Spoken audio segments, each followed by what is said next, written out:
Aquarius got the Eight of Swords as their advice as well. I think they got the Queen of Cups there. I don't really remember, but I have a feeling. But let's have a look. So you've got a couple of court cards here. A couple of major arcana as well. Eight of Cups. This is where we're done. We are emotionally done with the situation. I do not want to feel that way anymore. That's what the Eight of Cups says. I do not want to feel that way anymore. I know I invested a lot emotionally into this. And we see this guy. He's like, peace out, people. Like, you know, he's left all the cups behind and he's walking off. It doesn't literally mean that we walk out of a situation. That may be the result. That may be what we end up doing with this energy. But at its core, what it talks about is being emotionally done. It's about not settling. I won't settle for that. You know, I invested a lot emotionally into this situation, but it doesn't serve me anymore. I don't want to settle for being this way anymore. Now, the thing that comes up very strongly, a strong emotional energy is coming up. So some of you may have been feeling this for a while. But with the Eight of Cups coming up here and the Moon, because if he's leaving that behind, like he knows what he doesn't want. And the kind of key to this is the card that comes after is the Nine of Cups. So he's going to look for his ninth cup, his true heart's desire. Some of you don't know what your heart's desire is. Others of you don't know the path to get to your heart's desire, right? Because we have the Queen of Cups here, who's very much comes from a heart space. And with the Moon here, it's where we look at the path ahead of us, but it's in shadow. And that can be when fears and doubts come up. And there's a strong message here of fears and doubts. You may have heard me say this before, where I do personally believe that instead of 12 signs of the zodiac, there are 6 energy axis, like powers, right? So Leo and Aquarius are 1. That is the energy that comes up. And so it makes me think of that. It makes me think of that who we are. That's our first house. I'm an Aquarius, right? So my first house would be Aquarius. It isn't. That's your rising, but I'm talking about from my sun sign. So first house is Aquarius. My 7th house is Leo. So who I am is Aquarius. How I relate to other people, Leo. Same with you now. Who you are, Leo. How you relate to other people, 7th house, Aquarius. So there is that kind of axis coming in. And what that makes me think of is the 1st and the 7th house. Who we are and how we are in relation to other people. The I am versus the we. And there must be an I before there can be a we. So there's that kind of, that's what's coming up for me very strongly in this message. And who you are is someone that won't settle for stuff that doesn't make you happy, that doesn't fulfill you.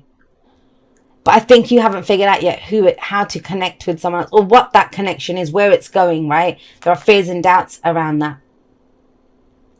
Now, in the past, you have the Knight of Swords, and that's interesting that comes up in the past. This may be very specifically, and that's very specific, but it's coming up. This may be conversations that you've had with someone. You know, out of nowhere, you have this conversation, because that's what the Knight of Swords can represent. Someone who comes in out of nowhere and they speak their truth, and it shakes everything up. Now, I don't usually read court cards as other people. It can be. Obviously, it's a general reading. And yes, the energies can be all us, or they can be how we relate to other people. Because even when we relate to other people, we take on some of that energy, right? Because we're at that vibration with each other. So the Knight of Swords is someone who takes action based on his beliefs. Swords are our thoughts, our beliefs, our ideas, and how we communicate them. So there may have been some communication here, or an idea, or a belief that you now have.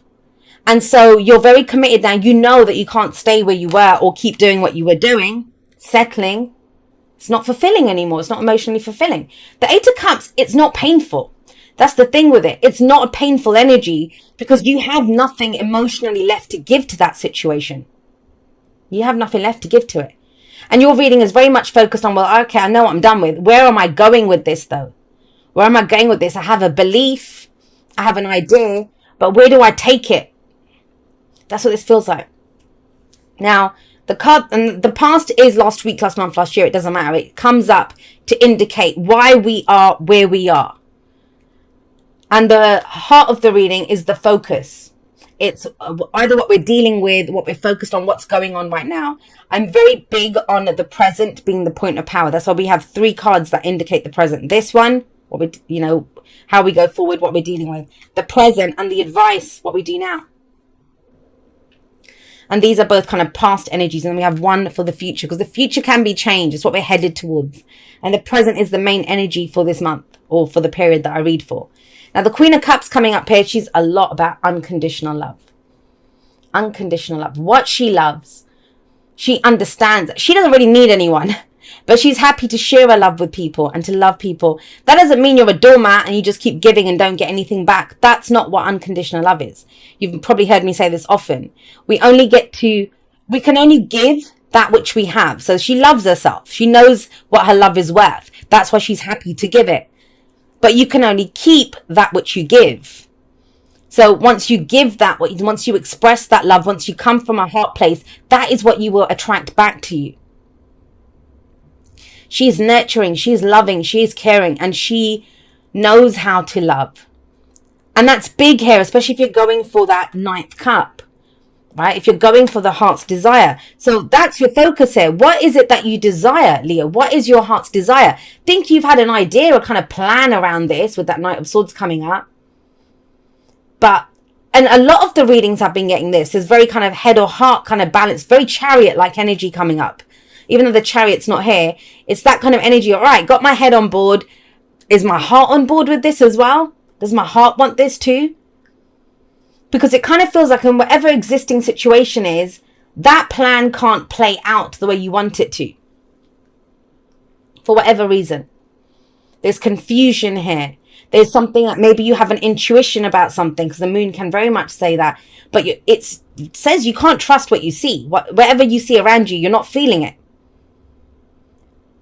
So I seem to have said this for a few signs, but it's that energy of knowing what you want to get out of, yes, 8 of Cups. But what do you want to get into?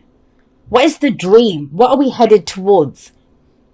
And they represent that head and heart energy of together. It's beautiful energy. And it is a lot around what you nurture, what you care for, what you love, how you feel.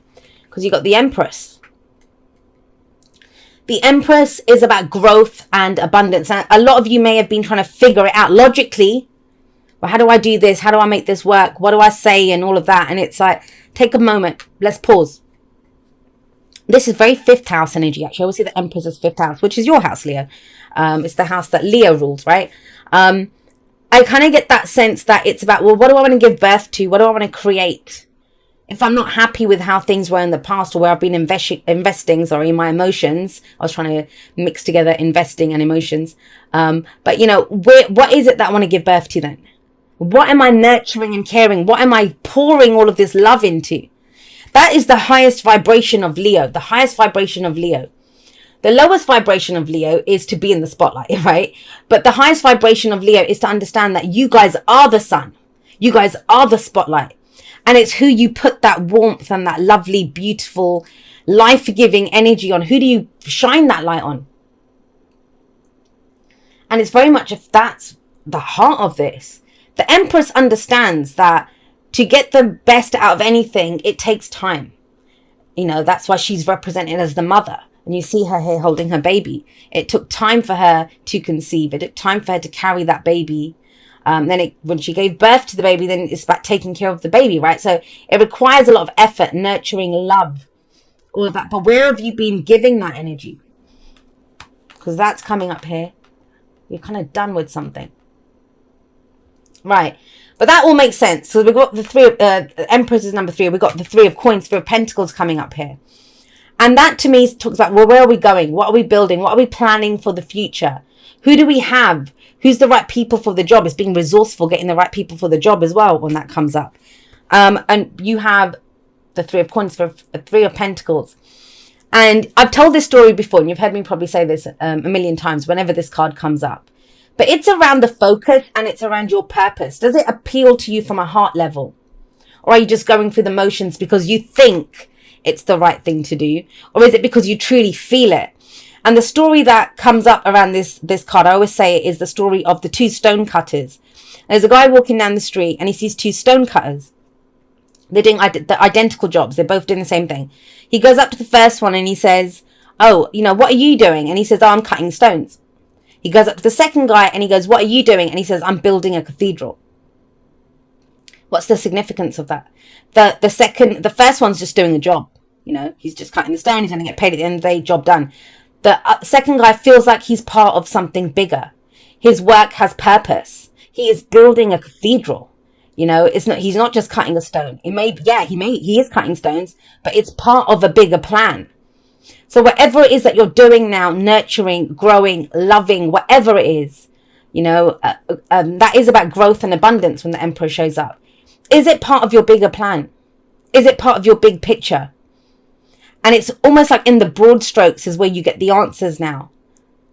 Because you're very clear on what you're dissatisfied with, what doesn't work for you, right? What you're ready to just say, yeah, I'm out of this. I'm done. I want to say this too, because it's for a month. And obviously timings are weird anyway. But some of you might feel like you're just here. It's like, yeah, I don't know, Jay. I don't know what I'm building for the future. I don't know what I'm planning. I don't know what I want to grow. I don't know yet. I have an idea, but I just, it's not kind of hitting me in the, like, you know, getting me in the field. I don't have that. That's what happens here. I'd be very surprised, those of you that this message resonates for, if you don't know by the end of like Libra season or whatever, that you don't have an idea, that you don't know exactly what to do with it. You will know. That's the Three of Coins, which is, yeah, look. This is very much about moving forward. So the ideas there, I'll say this around the Knight of Swords. He will speak his truth, and he's very blunt, tactless almost, like, you know, it's very direct, clear communication. He's known sometimes to come charging in, offload his truth, like does a drive-by with the truth and then rides off again, right? So he can be that way. But this is very methodically building something. If you've been trying to get a relationship off the ground, if you've been trying to get, I don't know, your business off the ground or your work off the ground, whatever it is, something that you've been trying to build, that home that you want, whatever it is, this is where you get some real traction. There's been talk here, but now the heart's on board. And what that means is that if your heart's on board, it's not going to be involved in stuff that doesn't serve it, that's not self-honoring, that looks like settling. It doesn't matter. Like with that moon there, it's almost like, well, I can't stay here. I don't know where I'm going, but I'm not going to stay here. Anywhere's going to be better than here. And when you get knights, they are about movement. So logically, mentally, that's how we do the air energy, right?